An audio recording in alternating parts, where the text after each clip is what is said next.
Fala pessoal, boa noite, boa tarde, bom dia, seja qual for o horário aí que você está vendo esse vídeo. A gente vai discutir agora um tema muito interessante, que é o tema relacionado à análise de sistemas lineares, né? De sinais, basicamente.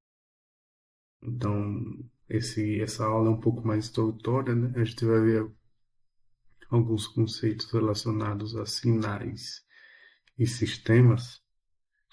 E a ideia é que a gente traga uma noção intuitiva, fazendo uma relação matemática, e ver que os sinais e, consequentemente, os sistemas, eles estão mais envolvidos, estão mais presentes do que a gente imagina, né? Então,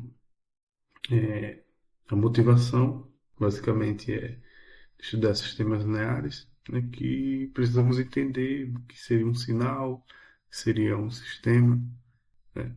Esses conceitos estão muito presentes, né, na nossa vida, seja em comunicações, em circuitos elétricos, processamento de sinais e imagens, sistemas digitais, analógicos e, é, como diria, no mundo físico mesmo, né?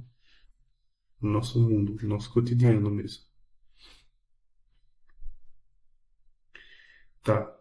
E aí a primeira pergunta, que é o normal fazer, tá, o que é um sinal? Então, a gente pode entender que um sinal ele é um conjunto de dados, um conjunto de informações. Ele carrega um conjunto de dados de informações, né? Ele descreve também um comportamento físico, né? Formal mesmo. Então, formalmente, ele pode ser representado por uma função matemática. Então, no nosso mundo, ao nosso redor, existem várias formas de identificar sinais, seja alguma pancada reproduz um sinal, seja no tom de voz, reproduz o sinal. Então, dentro do mundo físico, a gente consegue identificar vários sinais, e esses sinais eles representam matematicamente, né? Eles podem ser representados matematicamente, essas informações, né? E a gente pode entender um sinal como uma função matemática que carrega essas informações. Então, como eu falei, né? Sinais estão espalhados pelo mundo, né? Som, vibração mecânica, tensão elétrica, corrente elétrica, temperatura, velocidade, dados digitais, né? Então, tudo que varia e carrega informação pode ser visto como um sinal, né? E, e aí, matematicamente, como eu tinha comentado, os sinais, ele pode ser representado da seguinte forma. Tem tempo contínuo, tempo discreto, e essa representação permite analisar, manipular e modelar matematicamente esses sinais, né? Então, vamos, o que a gente construiu até agora. A gente sabe, no mundo a gente tem vários sinais, esses sinais contêm informações, e a gente pode modelar ele matematicamente para entender o que é que eles querem dizer e quais as representações que a gente pode obter a partir desses sinais, né? Por exemplo, esse é um sinal seniodal, né?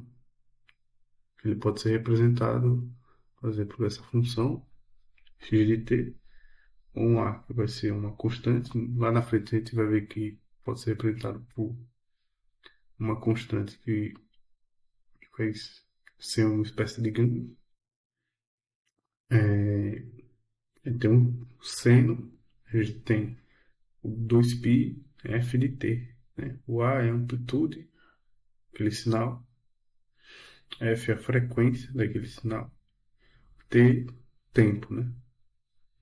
E esse tipo de sinal ele aparece muito em comunicações, áudios, né? A parte de eletrônica também muito. E aí, interpretações dos sinais. né? Um sinal pode ser interpretado da seguinte forma: fenômeno físico, né? Como tensão elétrica, som, corrente, e matematicamente a gente usa os modelos, né? Equação, função, para descrever. Então a gente acaba unindo esses dois campos, né? Essas duas formas de interpretar o sinal para explicar os fenômenos.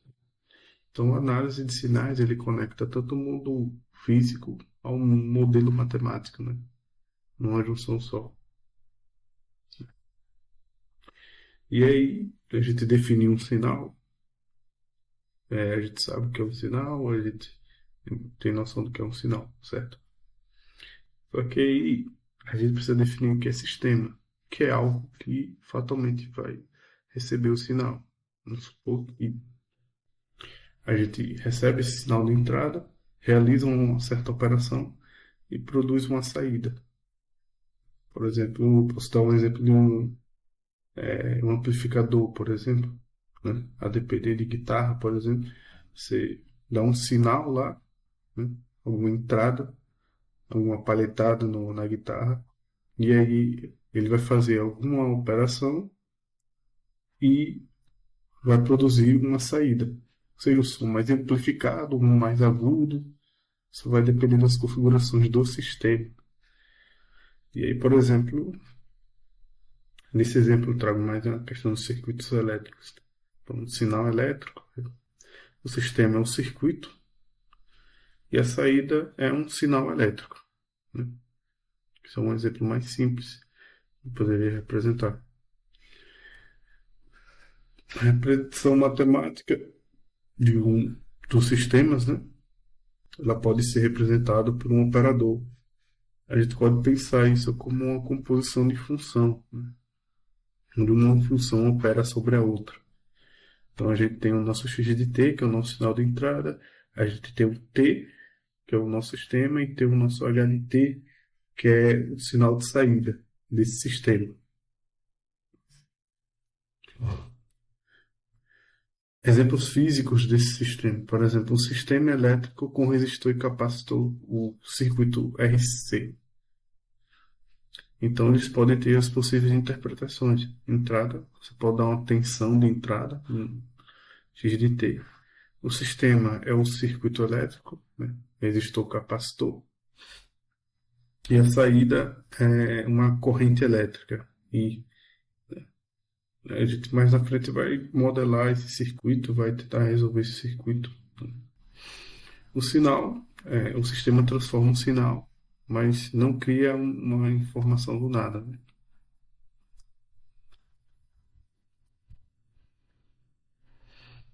Aí o objetivo da disciplina dessa discussão é estudar sinais de sistemas, né? Tanto sinais de saída, sistemas de forma geral.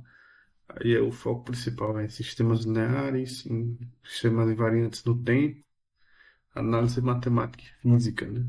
Desses sinais e sistemas, né?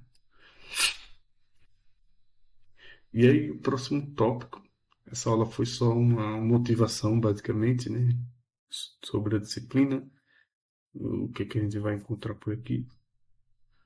Mas os próximos tópicos vão ser cobertos para a gente avaliar o tamanho desse sinal, energia e potência que esse sinal pode ter. É possível a gente verificar a energia, o quanto de energia esse sinal tem, quanto de potência esse sinal tem. E a gente pode classificar esses sinais, né? E esses sinais, obviamente, vão ter as propriedades de um sistema linear, sistemas lineares invariantes no tempo, resposta ao impulso, convolução, e aí vai, né? Para modelagem e assim sucessivamente. Minha ideia, né, é focar bastante também na resolução de exercícios, né, para deixar bem claro, e alguma implementação na parte de modelagem, por exemplo. Mas no mais, isso só foi uma introdução básica, né? Só para a gente refletir o como no mundo a gente consegue verificar esses sinais, esses sistemas e transformar isso em aplicações. Foi o que foi feito até hoje, basicamente. E no mais, é isso. Até a próxima.